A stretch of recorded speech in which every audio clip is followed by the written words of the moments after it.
আপনাদের কাছে যেটা আমি আজকে বলবার জন্য বিশেষ করে এসছি, হঠাৎ করে আজকে আমার আসতে হলো, তার কারণ দেখলাম আর একজন এমপি, চলচ্চিত্র শিল্পী, ভালো শিল্পী, তাকে আমি সম্মান করি, তিনি গেছেন বিজেপির কোনো একটা নেতার সাথে মিটিং করে রিজাইন করতে। আমি আপনাদের জ্ঞাতার্থে বলি, উনি আগেই ইমেল পাঠিয়েছিলেন এবং থ্যাঙ্কস টু হার যে আজকে উনি ফিজিক্যালি জমা দিতে গেছেন। যাদের যাদের যাবার আছে আরো বিজেপির চাপে, পুলিশের চাপে, মাথা নত করার চাপে, কোর্টের চাপে, মানে কেসের চাপে, ইডির চাপে, সিবিআই এর চাপে, কোর্ট কেসের চাপে,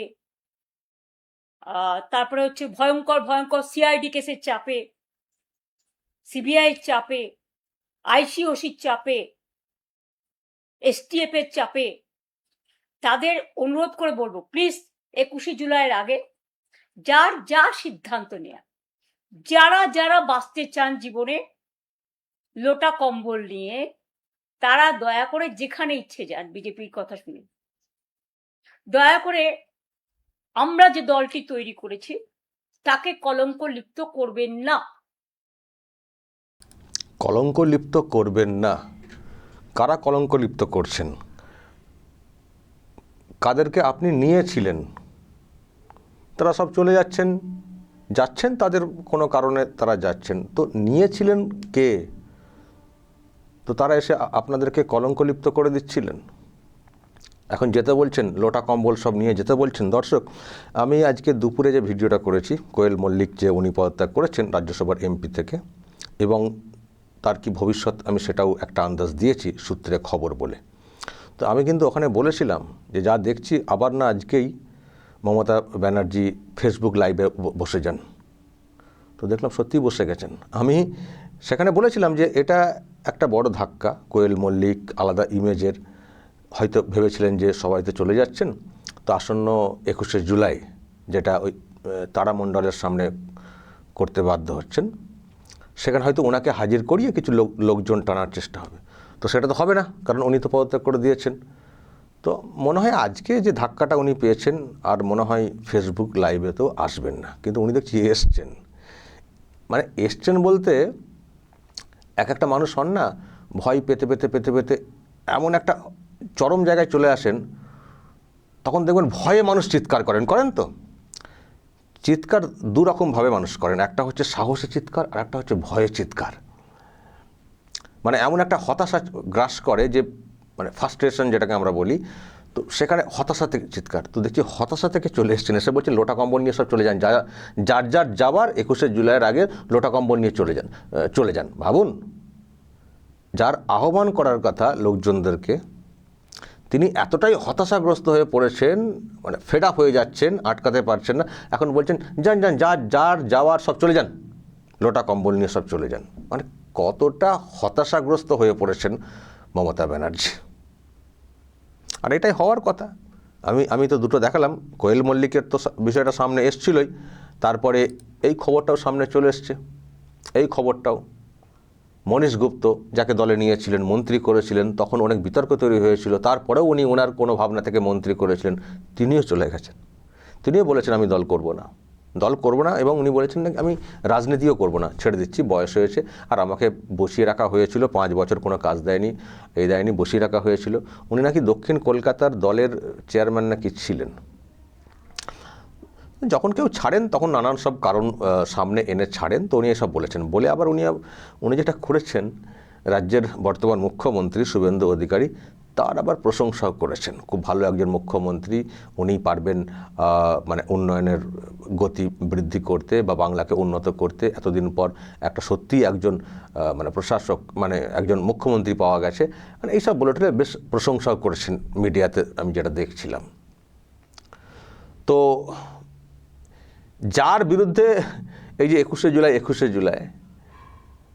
1993-এ 21শে জুলাই যে ঘটনা ঘটেছিল, যার জন্য 21শে জুলাই পালন, শহীদ স্মরণ, তখন তো এই মনীশ গুপ্তের বিরুদ্ধে ইনারাই কথা বলেছেন যে ওই যে গুলি চালানো হয়েছিল, যারা সব এটা করেছেন সরকারি জায়গা থেকে, তাদের মধ্যে মনীশ গুপ্ত হচ্ছেন একজন বড় অভিযুক্ত, কারণ উনি সেই সময়ে স্বরাষ্ট্র সচিব ছিলেন, সরকারের স্বরাষ্ট্র সচিব ছিলেন, ওনার দায় আছে বলে ওনার নামেও তো অভিযোগ করা হচ্ছিল। তো তাকে দলে নিয়েছিলেন, তাকে মন্ত্রী বানিয়েছিলেন, তখন কলঙ্কলিপ্ত মনে হয়নি যে মানুষটির বিরুদ্ধে, যে বিষয়টার বিরুদ্ধে আমরা কথা বলে আসছি, আমরা শহীদ স্মরণ করছি প্রত্যেক বছর 21শে জুলাই, সে কংগ্রেস আমল থেকে তৃণমূল আমল, তো সেই ব্যক্তিকে নিয়ে পুরস্কার দিয়ে দলে বহাল তবিয়েতে রাখা, অনেক প্রশ্ন ওঠা সত্ত্বেও তখন কলঙ্কলিপ্ত মনে হয়নি। এখন চলে যাচ্ছেন, ভাবছেন যে বলছেন যে চলে গেলেই ভালো, থাকলে কলঙ্কলিপ্ত। এইসব কথা কি মানুষ খাচ্ছেন?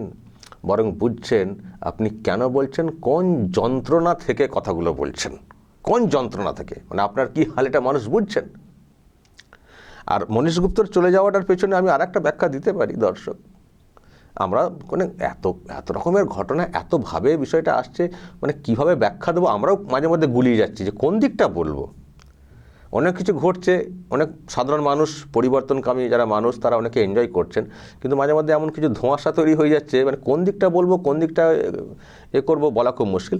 তো যাই হোক, মনীশ গুপ্তর যে ব্যাপারটা, আমি তো ইনার একটা আলাদা ব্যাখ্যা দিতে পারি যে ফাইল খোলার আগেই মনীশ গুপ্ত আউট। ফাইল খোলার আগেই মনীশ গুপ্ত আউট। ফাইল খোলা বলতে আপনাদের নিশ্চয় মনে আছে, জাস্ট কিছুদিন আগে ডক্টর কাকলি ঘোষ দস্তিদার, যিনিও ওই কালীঘাট টিএমসি থেকে সরে এসছেন, অন্য একটা প্ল্যাটফর্মে গেছেন এনসিপিআই বলে, উনি রাজ্যের মুখ্যমন্ত্রীকে একটা চিঠি করেছিলেন, 3 পৃষ্ঠার লম্বা একটা চিঠি। তো সেখানের রিপোর্ট সামনে এসেছিল, 21শে জুলাইয়ের হত্যাকারীদের আড়াল করার অভিযোগ মমতার সরকারের বিরুদ্ধে, বিচারের দাবিতে শুভেন্দুকে চিঠি কাকলির। তো একটা চিঠি করেছিলেন, লম্বা চিঠি। আমি দর্শক সেই কপি তো আপনাদেরকে দেখিয়েছিলাম, 3 পৃষ্ঠার একটা লম্বা চিঠি, আমি এখনও দেখাতে পারি কপিটা।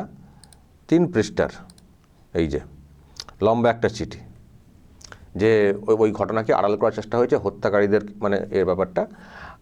তো সেগুলোকে ফের আনআর্থ করতে হবে, খুঁজে বের করতে হবে, তদন্ত করতে হবে, বিচার চাই, আর যারা আড়াল করেছেন তাদের বিরুদ্ধে ব্যবস্থা নিতে হবে বলে লম্বা একটা চিঠি করেছেন।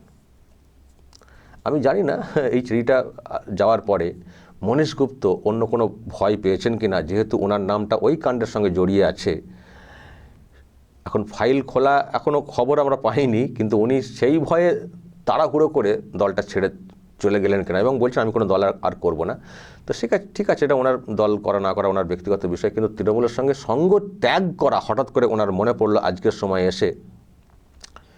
তো ওটা কারণ কিনা, যে ফাইল কি ফের খোলা হবে, আবার কালীঘাট টিএমসির সঙ্গে থাকলে আমাকে কি বেশি করে ধরা হতে পারে, কারণ ওনাদের একটা ধারণা যে কালীঘাট টিএমসির সঙ্গে থাকলে শাসকের কড়া নজর, ফলে এখান থেকে কেটে পড়ি। ফলে ওই ফাইল খোলার ভয়েতে উনি আবার কেটে পড়লেন কিনা। এতদিন কাজ পাননি তো আগেই তো বলতে পারতেন, কেন এখন যাচ্ছেন। ফলে হতে পারে পিঠ বাঁচানোর জন্য অন্যদিকে কেটে পড়া, সরে পড়া। এখন বলছেন আমি আর কোনো রাজনীতি করব না, জানি না আবার ঋত তৃণমূলের দিকে ঝুঁকবেন কিনা পরবর্তী সময়। তো যাই হোক, উনি চলে গেছেন এবং মুখ্যমন্ত্রীর ভূয়সী প্রশংসা করছেন, বর্তমান মুখ্যমন্ত্রীর। তো এইগুলো ভাবাই যে কেন ওনারা এইসব করছেন, অমক তমক। তো যাই হোক, ওনারা মোটামুটি কেটে পড়ছেন, এটা দেখতে পাচ্ছি। তো যখন একের পর এক লোকজন কেটে পড়ছেন, ওনারা নিশ্চয়ই নানানভাবে চেষ্টা করেছেন আটকাতে। আর যখনই দেবেন কেউ কেটে পড়ছেন না, উনি বলবেন অনেক আগেই বলেছিলেন, আমাকে অনেকদিন আগেই বলা হয়েছিল, চাপ নিতে পারছি না। এদিকে একটা ব্যাখ্যা দেবেন, আবার ওদিকে বলবেন পিঠ বাঁচানোর জন্য চলে গেলেন। একদিকে বলবেন যে এটা হঠাৎ করে কিছু না, এটা আগে থেকেই বলছিলেন আমাকে চাপ লাগছে, আমাকে চাপ মুক্ত করতে। যেমন চন্দ্রিমা ভট্টাচার্য, তার ক্ষেত্রে একই ব্যাখ্যা দিয়েছিলেন। এদের লোকেদের নানান ব্যাখ্যা আসে। মুখ্যমন্ত্রী বিতাড়িত মুখ্যমন্ত্রী বলেন উনি আগে থেকেই যাবেন বলছিলেন, অন্য চাপ আছে, পারিবারিক চাপ, গেছেন, হ্যাঁ জানতাম বলে একটা লাইট করার চেষ্টা করবেন। আবার উনি পরক্ষণে বলবেন পিঠ বাঁচাতে চলে যাচ্ছেন। আবার ওনার অন্য লোকেরা, কল্যাণ কুণাল, তারা আবার ডিরেক্টলি অ্যাটাক করবেন, এই করেছেন সেই করেছেন, তখন সব মনে পড়ে যাবে কি করেছেন এবং গ্রেপ্তারের দাবি তুলবেন। তো এইসব দেখছি আমরা আর কি, এইসব আমরা দেখছি। তো এইসব যত দেখছি, ভাবছি, আর সব থেকে বেশি হতাশাগ্রস্ত হতে দেখছি কালীঘাটের এই নেত্রীকে।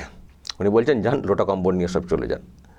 আমি দর্শক আরেকটা বিষয় উনি বলেছেন, আজকে শুনছিলাম যে এই যে শহীদ দিবস ওনারা করতে চলেছেন, সেই শহীদ দিবসে নাকি শহীদ পরিবারও এবার আসবে না, সেটা উনি আশঙ্কা প্রকাশ করেছেন কীভাবে সেটা একটু দেখিয়ে দিই। ওনার কথাতে এটুকু পরিষ্কার যে ওনাদের মঞ্চে শহীদ পরিবার আসবে না, অন্য মঞ্চে, ঋতুদের মঞ্চে হয়তো থাকতে পারে। তো ওনার কথাতে এটুকু পরিষ্কার হয়ে গেছে যে আসছেন না। দেখুন কি বলেছেন। আমি শুনেছি এমনকি শহীদ পরিবারগুলোকে 21শে জুলাইয়ের যারা ছিলেন, পুলিশ থেকে ফোন করে বলা হচ্ছে এদিক নয় ওদিক যাও, মানে বিজেপির দিকে যাও, বিজেপি স্পন্সর বালিশের দিকে যাও, বালিশ পালিশ করতে যাও। তাদের আবার অনেক টাকার উপহারও দেওয়া হবে। এবারে যদি ভয়ে এবং অর্থের পরিসীমা ছাড়িয়ে যদি কেউ আপনাদের সাহায্য করতে চান, এটা আপনাদের সিদ্ধান্ত। কিন্তু মনে রাখবেন, 40 বছর ধরে যারা প্রতিবার আমাদের প্রোগ্রামে এসছেন, আজকে দিন বদলেছে, সাময়িক। ভয় দেখাচ্ছে, সাময়িক। সন্ত্রাস দেখাচ্ছে, সাময়িক। টাকার লোভ দেখাচ্ছে, সাময়িক। এজেন্সির লোভ দেখাচ্ছে, সাময়িক। আমরা কিন্তু অমায়িক। আমরা অমায়িক, অমায়িক আর সব লোক পালাচ্ছেন। তাহলে তারা কারা যারা চলে যাচ্ছেন? তাহলে ওরা অমায়িক না, চোর ছ্যাচোর। তো তাদেরকে নিয়ে তো দল করছিলেন, তাহলে আপনি কিসের অমায়িক হলেন? যখন চিনতে পারলেন না কারা চোর ছ্যাচোর যারা চলে যাচ্ছেন, যাদেরকে এখন বলছেন লোটা কম্বল নিয়ে চলে যান, তো আপনি কিসের নেত্রী? তো আপনাকে কী করে ভরসা করবেন? যেটা বুঝছি যে ওনাদের প্রোগ্রামে আসছেন না শহীদ পরিবার, ওই অন্য প্রোগ্রামে তারা থাকতে পারেন, তাদেরও বক্তব্য শুনবো পরবর্তী সময়, উনি কী করেছেন, কী দিয়েছেন। অনেকে তো বলছেন যে তাদের সঙ্গেও উনি প্রতারণা করেছেন, কারণ মনীষ গুপ্ত যার বিরুদ্ধে অভিযোগ ছিল তাকে উনি দলে নিয়ে ওই কাণ্ডকে কেন্দ্র করে, অন্য কাণ্ডেও না, ওই 21শে জুলাই কাণ্ড, 21শে জুলাই কাণ্ডে যাদের বিরুদ্ধে অভিযোগ তাদের মধ্যে অন্যতম মনীষ গুপ্ত, তৎকালীন স্বরাষ্ট্র সচিব, তাকে দলে নিয়ে তার বিরুদ্ধে শাস্তি না দিয়ে পুরস্কার দিয়েছিলেন, পুরস্কৃত করেছিলেন, মন্ত্রী বানিয়েছিলেন। তো এটা কি? এটা শহীদ পরিবারের পাশে থাকা হলো না তাদের সঙ্গে প্রতারণা করা হলো? এই প্রশ্ন মানুষ তুলছেন। অনেক কারণে মানুষ পিছিয়ে যাচ্ছেন, অনেক কারণে শহীদ পরিবারগুলো সরে যাচ্ছেন।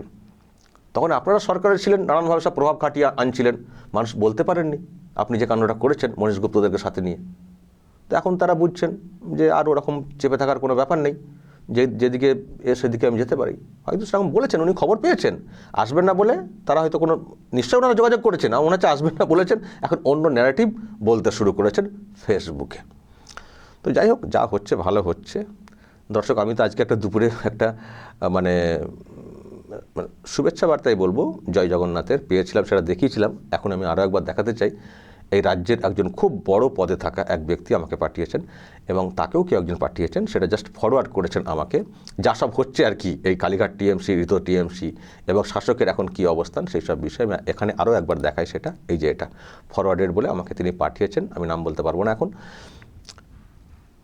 ঋতভাবে আমি দেব, ঋতভাবে আমি দেব, কাঁপে টালির বাড়ি।